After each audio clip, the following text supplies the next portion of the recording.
ഞങ്ങൾ ഇന്നൊരു മൂവിക്ക് പോവുകയാണ്, സുമതി വളവ്. ഞാനും മോളും മാത്രമേ ഉള്ളൂ. ഞങ്ങൾ ബസ് കാത്തുക്കുകയാണ്. 6 മണിക്കാണ് ഷോ. ഞങ്ങളിവിടെ ഇറങ്ങുമ്പോൾ തന്നെ 5 മണി കഴിഞ്ഞു. അങ്ങനെ ബസ് കിട്ടിയിട്ടുണ്ട്. കൽപ്പറ്റ ചൈത്രയിലാട്ടോ ഞങ്ങൾ സിനിമയ്ക്ക് പോകുന്നത്. ഭയങ്കര ചില്ലായിട്ട് ഇരിക്കുകയാണ്. കച്ചറ കുറുമ്പൊന്നും കാണിക്കാണ്ട് നല്ല അടങ്ങി ഒതുങ്ങിയിരിക്കുന്നുണ്ട്. അവളങ്ങനെ കാഴ്ചകളൊക്കെ കണ്ടിരിക്കുകയാണ് കേട്ടോ.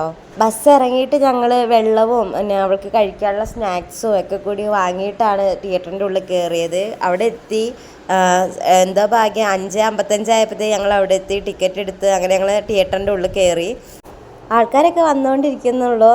മൂവി തുടങ്ങിയിട്ട് ഞങ്ങൾ ഏറ്റവും ബാക്കിലായിരുന്നു കേട്ടോ. 3ാമത്തെ സീറ്റിലായിരുന്നു ഞങ്ങൾ ഇരുന്നിരുന്നത്. അങ്ങനെ മൂവിയൊക്കെ കഴിഞ്ഞു. പ്രേതപ്പടമാണെങ്കിലും ബേബി പേടിച്ചൊന്നുമില്ല. എൻ്റെ അടുത്തിരിക്കുന്ന ആൾ ഇടയ്ക്കിടയ്ക്ക് ഞെട്ടുന്നുണ്ടായിരുന്നു എൻ്റെ സൗണ്ട് കേട്ടിട്ട്. പക്ഷേ ഇവളങ്ങനത്തെ ഒരു കൂസലും ഉണ്ടായിട്ടില്ല. 8:30 ആയി സിനിമ കഴിഞ്ഞ് ഇറങ്ങിയപ്പോൾ. 9 മണിക്കാണ് ബസ് തിരിച്ചു പോകാനുള്ളത്. അപ്പോൾ ഞങ്ങൾ ചായ കുടിക്കാൻ വേണ്ടി തൊട്ടടുത്തൊരു ഷോപ്പ് കയറി.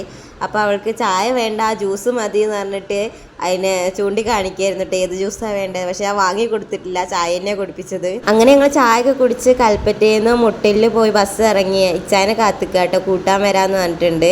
കാർ ഇവിടെ ഉണ്ട്, നിർത്തിയിട്ടുണ്ട്. പക്ഷെ ചാവി ഇച്ചായൻ്റെ കയ്യിലാണുള്ളത്. ഇച്ചായൻ വണ്ടിയിൽ ലോറിയിൽ ലോഡ് ഇറക്കാൻ വേണ്ടി പോയതാണ്.